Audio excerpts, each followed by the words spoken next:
जब अद्वितीय नूर को चेकअप के बारे में बताता है, तभी चेकअप का नाम सुनते ही नूर घबराने लगती है और तभी उसे कुछ याद भी आता है और वो इधर उधर देखने लगती है।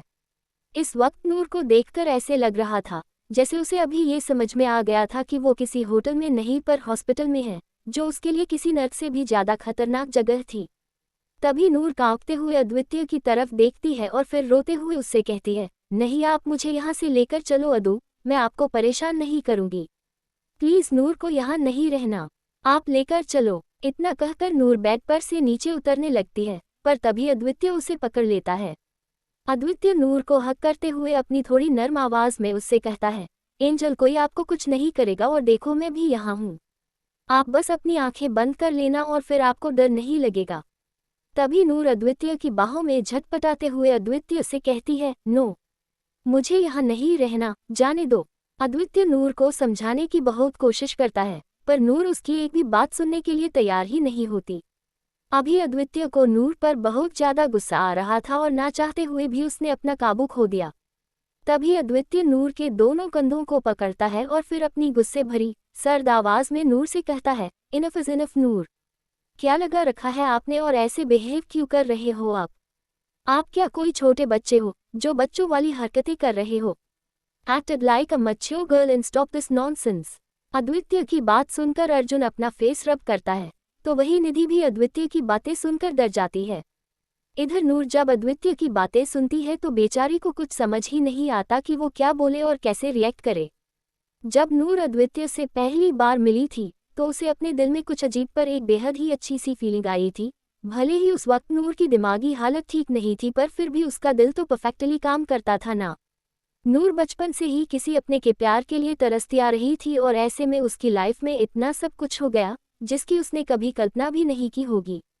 उसे तो शायद ये उम्मीद भी नहीं थी कि कोई उसे सच्चे दिल से प्यार करने वाला, उसकी केयर करने वाला मिलेगा भी। पर तभी उसकी लाइफ में अद्वितीय की एंट्री हुई।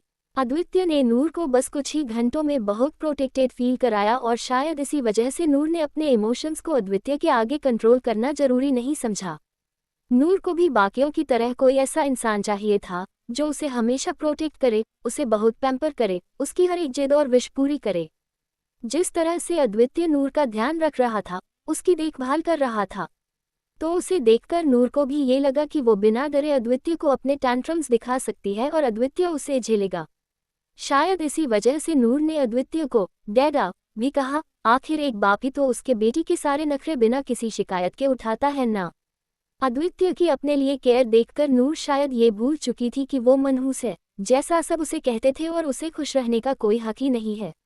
अद्वितीय की बात ने नूर पर जैसे ठंडे पानी की बाल्टी ही डाल दी थी, जिससे नूर अपनी ख्वाबों की दुनिया से अपनी असली दुनिया में आ गई, जहां उसे कोई प्यार करने वाला नहीं था, उसे कोई समझने वाला नहीं था।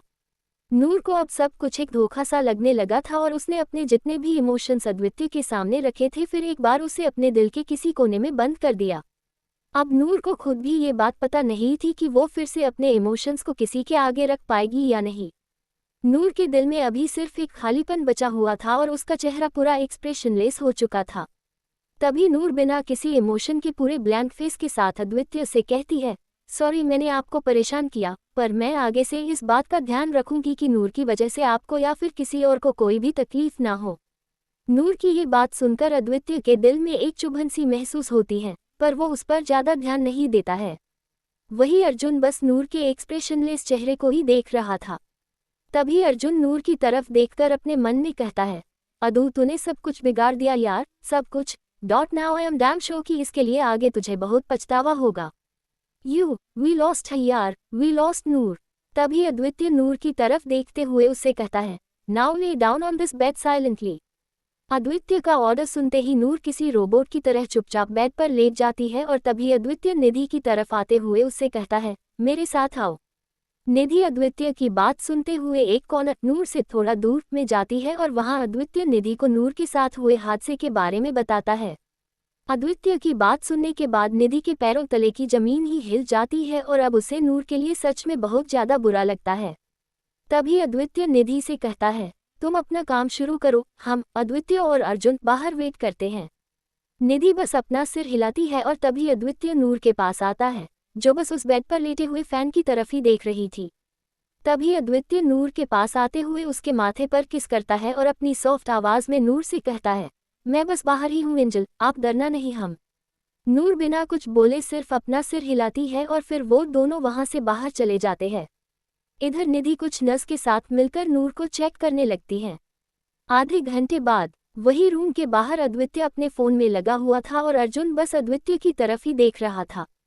जब अद्वित्य की नज़र अर्जुन पर पड़ती है तभी अद्वित्य एक पल के लिए चौंक जाता है, क्योंकि इस वक्त अर्जुन का चेहरा गुस्से में पूरा लाल हो चुका था और वो बस अद्वित्य को ही घूरे जा रहा था।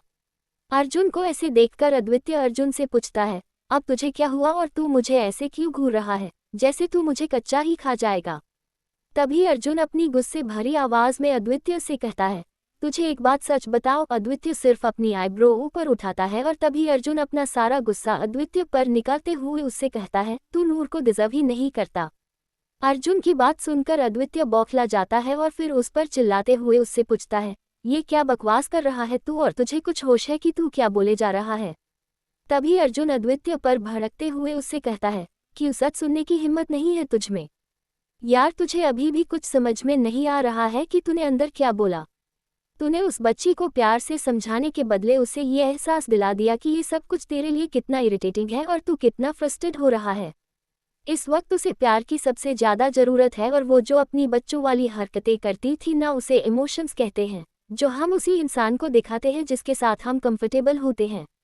वो तेरे साथ कंफर्टेबल थी तो इसी वजह से वो अपने इमोशंस, जैसे तू बच्चों वाली हरकतें बोल रहा था ना, वो तुझे दिखाती थी।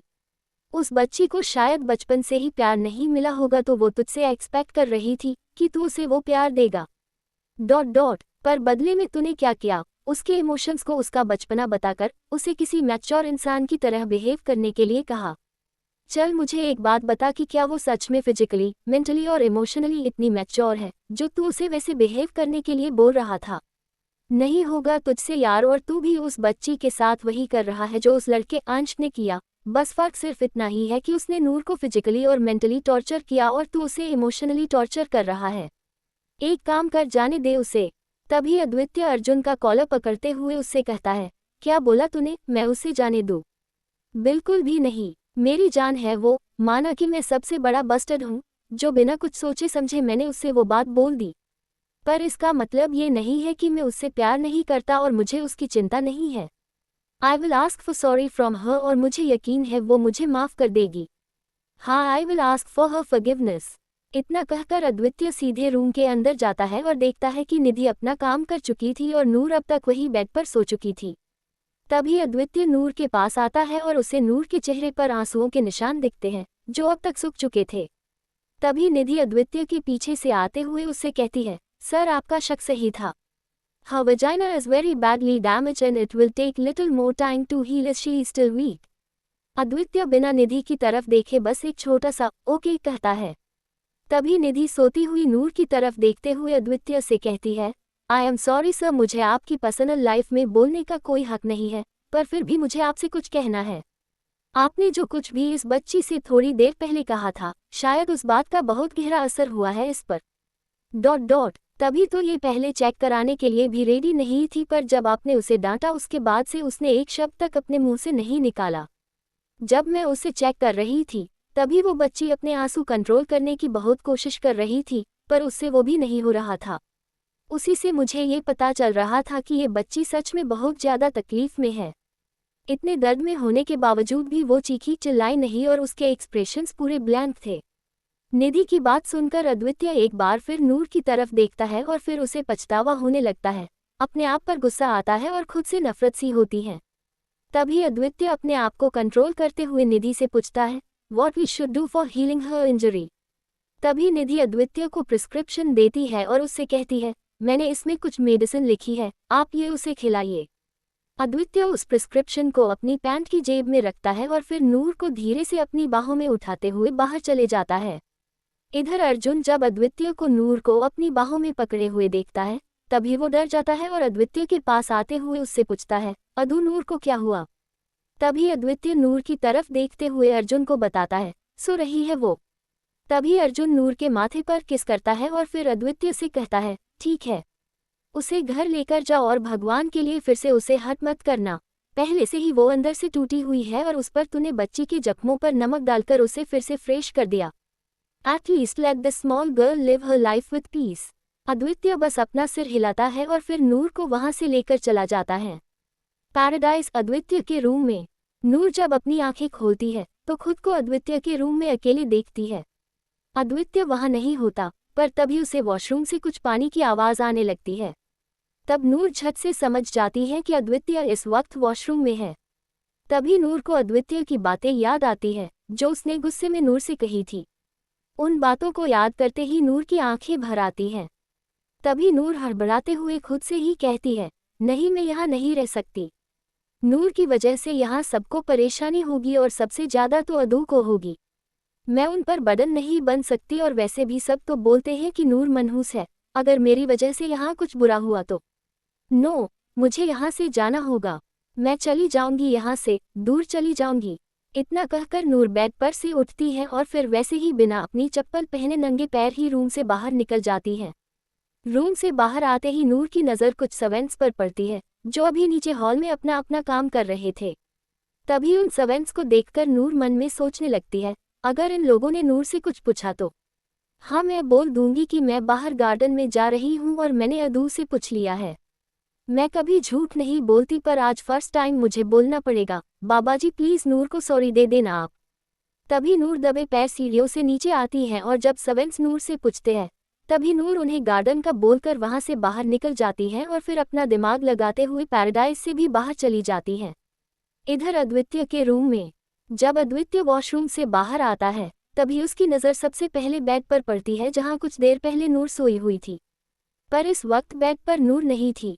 बैग को ऐसे खाली देखकर अद्वितीय घबरा जाता है और नूर को ढूंढने लगता है। अद्वितीय अपना पूरा रूम चेक करता है पर नूर उसे कहीं नहीं मिलती तो वो नूर को आवाज लगाता है, नूर कहाँ हो आप? देखो अदू के साथ ऐसी मस्ती नहीं करते बेटा, नूर। पर अद्वितीय को ना ही नूर की आवाज आती है और ना ही खुद नूर उसके आगे आती है। तभी अद्वितीय झट से अपने कपड़े पहनता है क्योंकि इस वक्त वो सिर्फ टॉवल पर था।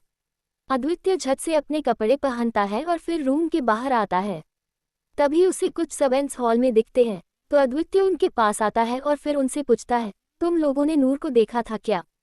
तभी एक सर्वेंट डरते हुए अद्वितीय को बताता है, ये सर, वो नूर मैडम बाहर गार्डन में गई है।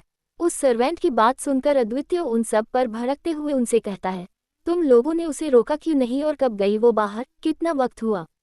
तभी दूसरा सर्वेंट डर के मारे नीचे देखते हुए अद्वितीय को बताता है, हमने उन्हें रोका था सर, पर तभी उन्होंने बताया कि आपने उन्हें बाहर जाने की परमिशन दी है, तो इसीलिए हमने उनसे कुछ नहीं कहा।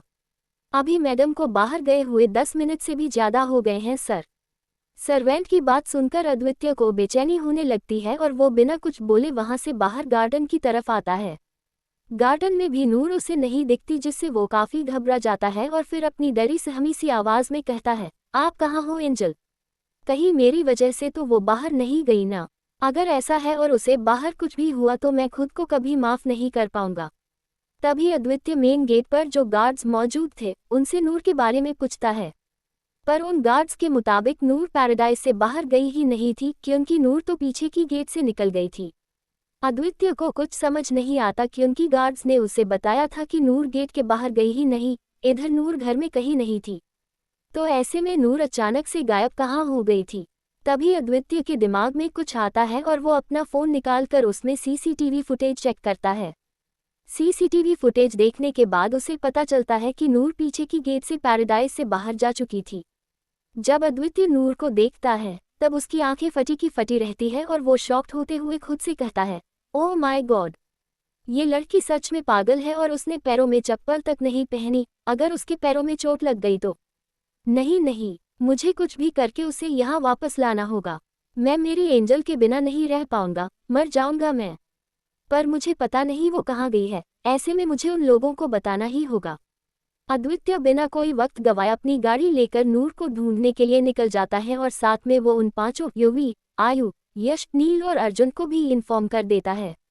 अब अद्वितीय के साथ साथ वो 5 और अद्वितीय के गार्ड्स भी नूर को ढूंढने लगते हैं। 3 घंटे बाद 3 घंटे बीत चुके थे पर अब तक नूर का कोई पता नहीं चला था। अब तक अद्वितीय पूरी तरह से टूट चुका था और बस खुद को ही ब्लेम कर रहा था। वो सब अपनी पूरी जी जान लगा रहे थे नूर को ढूंढने में, पर मुंबई कोई छोटा सा शहर नहीं था। ऊपर से मुंबई जैसी सिटी में आए दिन कुछ न कुछ होते रहता था। नूर तो बहुत ज्यादा इनोसेंट थी, उस बच्ची को दुनियादारी की कुछ भी समझ नहीं थी। अद्वितीय की आधी से ज्यादा जान तो ये सोच सोच कर जा रही थी कि भगवान ना करे, पर अगर नूर के साथ फिर से कुछ बुरा हुआ तो वो क्या करेगा और कैसे माफ करेगा खुद को। पिछले 3 घंटों से अद्वितीय पागलों की तरह नूर को ढूंढ रहा था। वहीं दूसरी तरफ नूर बिल्कुल बेहोशी की हालत में सड़क पर चल रही थी। उसे तो कुछ भी होश नहीं था कि वो कहाँ जा रही है या फिर उसके आजू बाजू क्या है। यहाँ तक कि उसके दोनों पैर बुरी तरह से घायल हो चुके थे और उनसे अभी खून भी बह रहा था, पर नूर को उसका भी कोई एहसास नहीं था। उस मासूम सी जान के आंखों के आगे तो बस एक ही सीन चल रहा था, और वो था उस सबसे मनहूस वक्त का जब अंश ने अपने गुस्से की आग में जलकर उससे उसका सब कुछ छीन लिया था। जब जब नूर को वो सब याद आता था, उसकी रूह कांप जाती थी, और अब तो उसके पास ऐसा कोई था भी नहीं जो उसे अपनी बाहों में लेकर उससे कहे कि सब कुछ ठीक हो जाएगा, मैं तुम्हारे साथ हूँ। इस वक्त नूर को सच में किसी के साथ की, किसी के प्यार की बहुत ज्यादा जरूरत थी।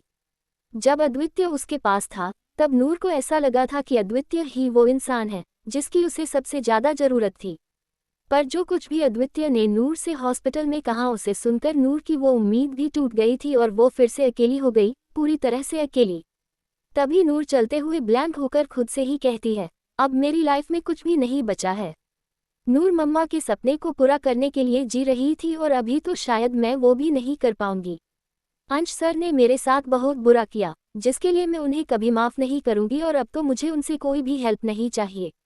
रही बात अदू की, तो अब वो भी मेरी हेल्प नहीं करेंगे। मतलब अब नूर के पास कुछ भी नहीं बचा और न ही नूर मम्मा का ड्रीम पूरा कर सकती है।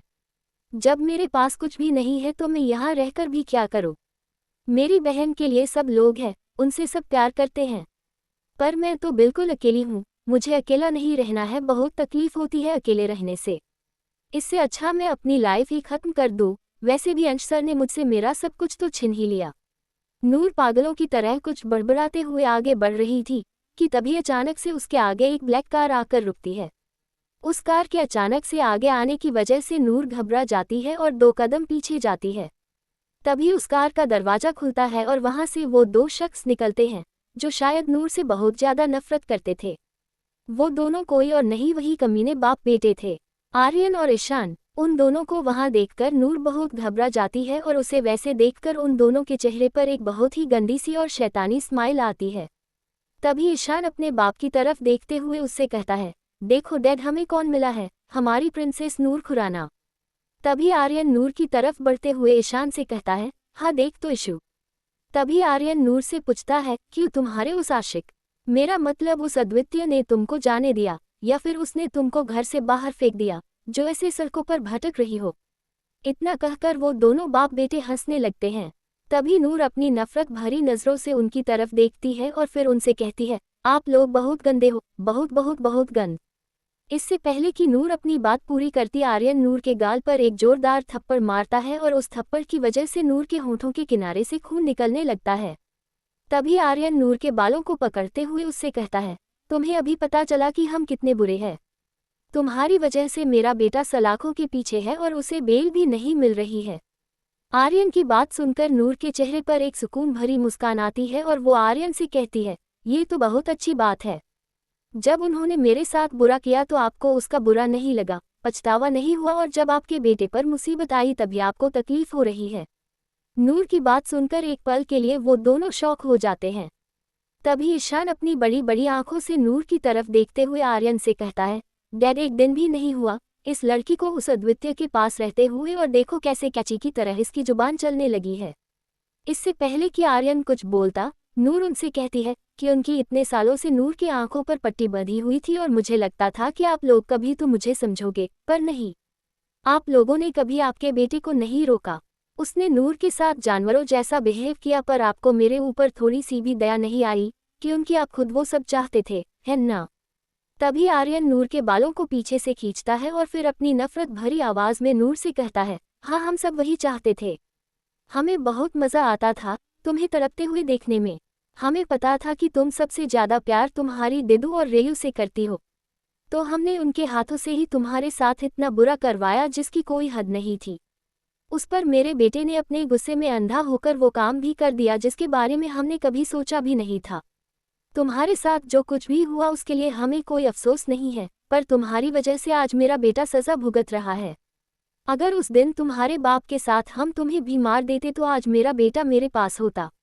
आर्यन की बात सुनकर नूर को एक बहुत बड़ा सदमा लगता है।